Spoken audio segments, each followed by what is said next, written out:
Buzz.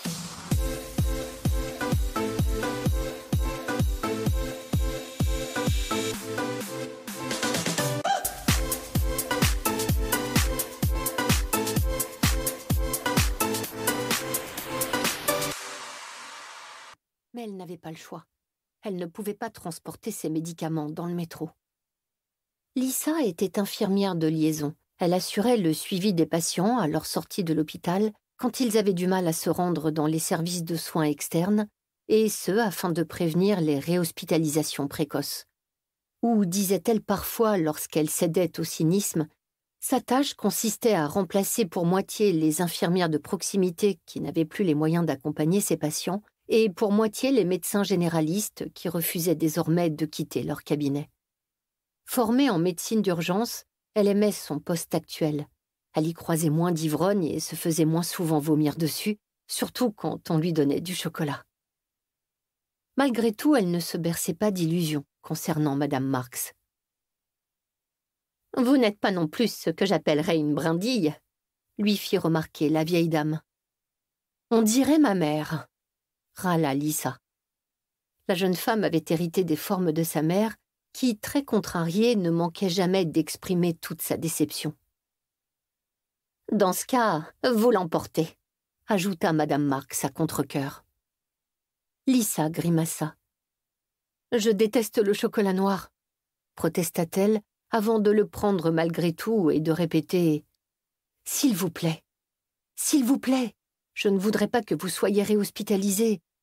La prochaine fois, vous pourriez perdre votre pied. Je suis sérieuse. » Madame Marks répondit d'un soupir avant de montrer du doigt le vieil ensemble de cuir brun.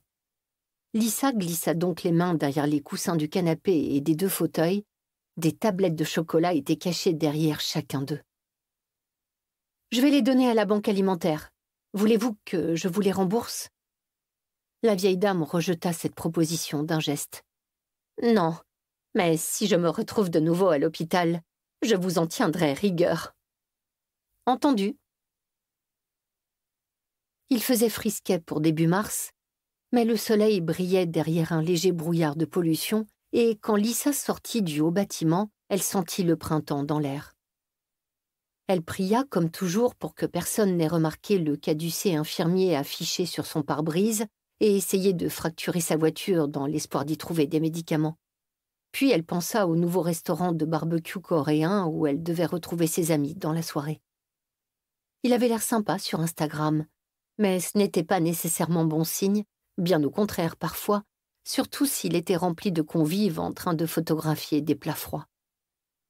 Elle aperçut des garçons qui traînaient devant l'immeuble, ce qui n'avait rien d'inhabituel. Avec les ados, elle avait parfois du mal à dire s'ils auraient dû se trouver en classe à cette heure-ci. Ils étaient si grands de nos jours. Le mieux à faire était de garder la tête baissée, de cacher ses boucles sous un foulard ou de les attacher en tresses serrées et de passer son chemin. Elle était toujours soulagée de porter son uniforme avec son pantalon vert peu saillant qui la rendait presque invisible. Cependant, ces garçons ne firent pas du tout attention à elle. Ils étaient en train de se chamailler. Des prises de bec d'adolescents. Ils frimaient, faisaient les pans, bombant le torse.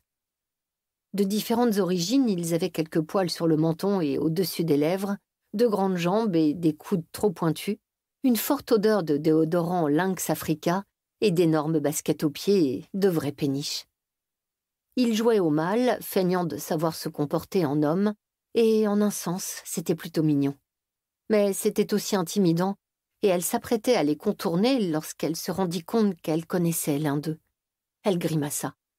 C'était Kai, l'un des cousins d'Ezra.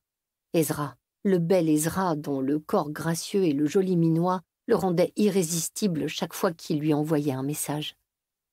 Malheureusement, Ezra en avait parfaitement conscience, ce pourquoi il se sentait dans l'obligation de papillonner dans tout le sud de Londres.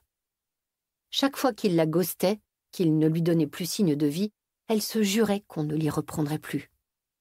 Or, elle ne parvenait pas plus à tenir cette promesse qu'elle ne respecterait son engagement à donner les chocolats confisqués à Madame Marks. Elle avait rencontré Kai par hasard, Ezra ne l'avait jamais présenté à sa famille, à Brixton Market un matin, alors qu'ils étaient sortis prendre leur petit déjeuner. C'était un ado de 15 ans enjoué, avec la langue bien pendue, et il devrait vraiment être en classe à cette heure-ci, songea-t-elle avec un soupir. Mais elle ne lui en parlerait pas. « Kai !» l'interpella-t-elle en levant la main.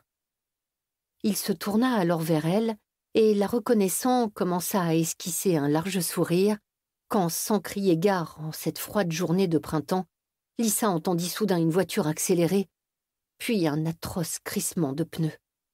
Une lueur illumina le ciel, comme quelque chose était projeté en l'air avant de retomber, puis, après un moment de stupéfaction, un vrombissement ignoble retentit.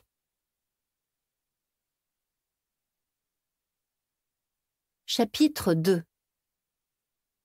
À environ 800 kilomètres de là, au nord-nord-ouest, dans le petit village de Kirinfif, sur les rives du Loch Ness, le vent froid de mars soufflait à la surface de l'eau qui se ridait de petites crêtes blanches et les nuages s'amoncelaient au sommet des montagnes pourpres.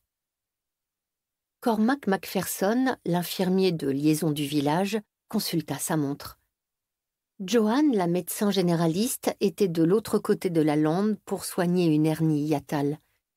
Chez un être humain, supposait-il, mais avec Joanne, on pouvait s'attendre à tout. Elle se déplaçait rarement sans être entourée de ses fox terriers à poils durs dans un nuage de poussière. Jake, l'ambulancier du village, avait donc demandé à Cormac de venir l'aider avec une dame très âgée qui avait refusé d'être hospitalisée et réanimée. Cormac était incapable de dire non à une personne en détresse. Jake le savait et profitait largement de sa gentillesse. Ils étaient restés auprès de la famille, s'assurant qu'Eddie soit le plus confortable possible jusqu'à la fin, dans le lit du petit cottage où elle était née 90 ans plus tôt. Compte tenu des circonstances, cela ne s'était pas trop mal passé.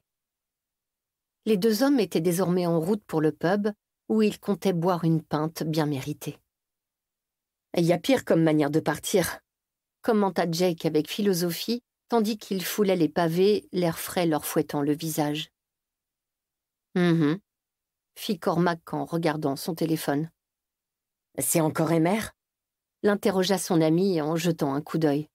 « Oh non, elle est passée pour me faire un dîner surprise. »« C'est terrifiant. »« C'est pas terrifiant, » protesta mollement Cormac. « C'est gentil. Mais elle doit bien savoir que t'es toujours de garde. » « Je lui ai dit que j'étais de repos. »« Bon, eh ben, autant aller boire une pinte alors. » dit Jake, pas le moins du monde gêné.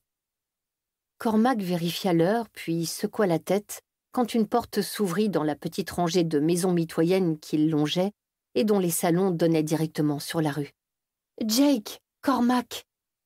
les appela une voix douce. « Je ne voudrais pas... » « Déranger le médecin, » finit Jake pour elle. « Ouais, on sait. »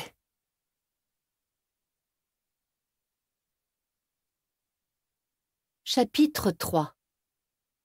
Une lueur dans le ciel, une cacophonie indescriptible.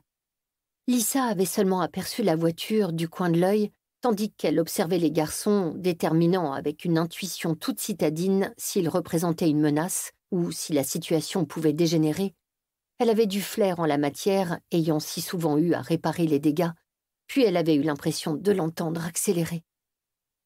Dans un premier temps, elle n'y avait pas prêté attention, mais elle s'était ensuite rendue compte qu'au lieu de ralentir dans le virage à l'entrée de la cité, la voiture avait mis la gomme. Elle avait alors instinctivement tourné la tête vers son propre véhicule afin de s'assurer que le bolide ne l'emboutissait pas.